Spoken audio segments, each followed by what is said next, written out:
अगला प्रश्न कहता है प्रॉपर्टी 3 है कि किसी सारणिक के किसी पंक्ति या स्तंभ में, देखो सारणिक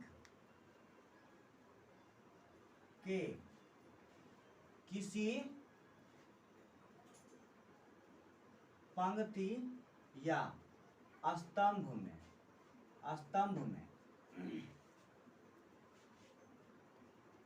कोई गुणनखंड उभयनिष्ठ हो, कोई गुणनखंड उभयनिष्ठ हो, उभयनिष्ठ हो तो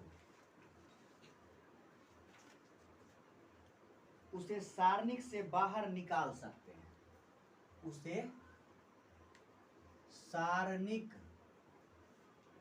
से बाहर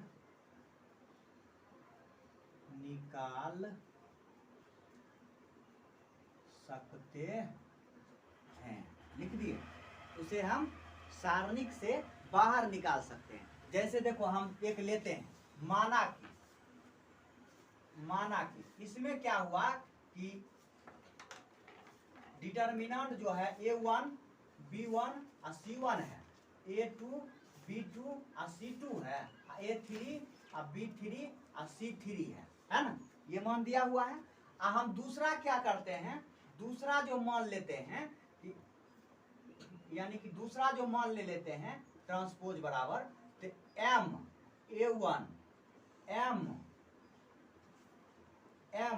B1 M C1 A2 B2 C2 A3 B3 C3। अब हमें देखना है, इसको 1 कर देते हैं, डिटर्मिनेंट 1। अब हम इसमें देखते हैं इस समीकरण 1 रहा, इस समीकरण 2 रहा, है ना। इसमें देखेंगे कि जैसे देखो ये दोनों बराबर कब हो सकता है, जब हम R1 से M को कॉमन ले लेंगे, यही ना। यहाँ लिखेंगे R1 से M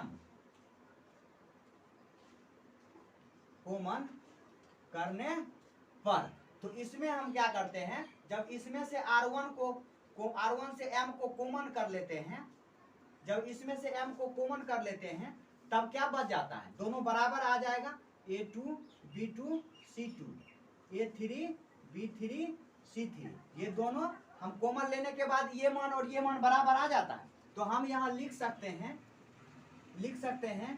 कि डिटर्मिनेंट जो है M डिटर्मिनेंट के गुणन के बराबर होता है। यदि कॉमन लेने के बाद जो है वह दोनों का मान क्या होता है, बराबर हो जाता है, दोनों का मान बराबर हो जाता है ना। कुछ जो यदि कोई संख्या है कि नहीं, और उसमें से यदि कॉमन लेने के बाद वो मान बराबर होता है, तब हम उसको क्या करेंगे, उस मान को कॉमन ले लेंगे। जैसे हम बताते हैं उदाहरण में कि हम एक डिटर्मिनेंट लेते हैं 15 20 25, ऐसे कर लिए नहीं। यहाँ पर क्या करते हैं 8 3 2 नहीं, और यहाँ 3 4 और 5 ले लेते हैं। जरा ये देखो, अब हम देखते हैं इसमें से हम कुछ कॉमन लेते हैं, और कॉमन लेने के बाद देखते हैं कोई 2 रो या कॉलम तो बराबर आएगा ना, इसमें से कॉमन लेकर देखते हैं, 5 कॉमन लेते हैं और यहाँ लिख देंगे कि R1 से C1 से कॉमन ले, क्या कितना कॉमन लेने पर, 5 कॉमन लेने पर, तो हम इसमें से क्या करते हैं 5 कॉमन लेते हैं, तो हो जाता है 3 4 5 8 3 और 2 3 4 5 हो गया।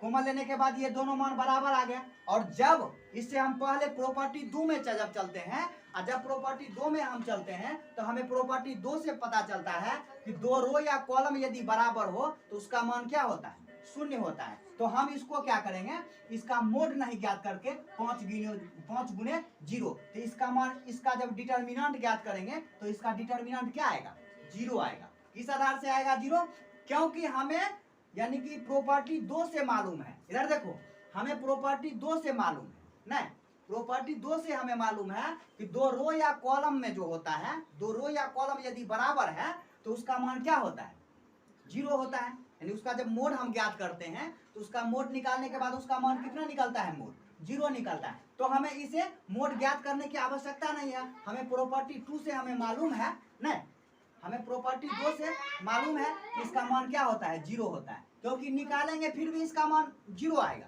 तो क्यों निकालें उतना बड़ा, नहीं हम डायरेक्ट लिख सकते हैं, क्योंकि हमें प्रॉपर्टी यहाँ लिख देंगे, प्रॉपर्टी 2 से हमें ज्ञात है कि इसका मान क्या होता है, जीरो होता है। अब हम देखते हैं कॉमन किससे लिए हैं, तो प्रॉपर्टी 3 से लिए हैं, नहीं यदि प्रॉपर्टी 3 से ये हमें मालूम होता है कि यदि कोई दो मान बराबर है कि नहीं, तो हम उसको कॉमन बराबर हो रहा है कुछ कॉमन लेने से, हम उस मान को कॉमन ले करके तब इसका देखेंगे। क्योंकि इतना बड़ा कि यदि कहेगा मोड ज्ञात करने के लिए कितना बड़ा होगा, बहुत बड़ा है कि नहीं, गुना भाग कौन इतना करेगा, बोलो तुमको दिक्कत होगा कि नहीं, नहीं हो तो तुम क्या सोचोगे कि हमको बड़ा सुविधा वाला सर जी पता है नहीं, जिससे हम झट से आंसर मार दें, यही सोचोगे नहीं। तो इसमें क्या करना, इससे सुविधा वाला तो मिलेगा नहीं, क्योंकि इतना आसान है, इतना आसान है कि प्रश्न देखो आंसर मारो, नहीं तो इससे बढ़ के आसान तो तुमको मिलेगा नहीं, ये समझ गए।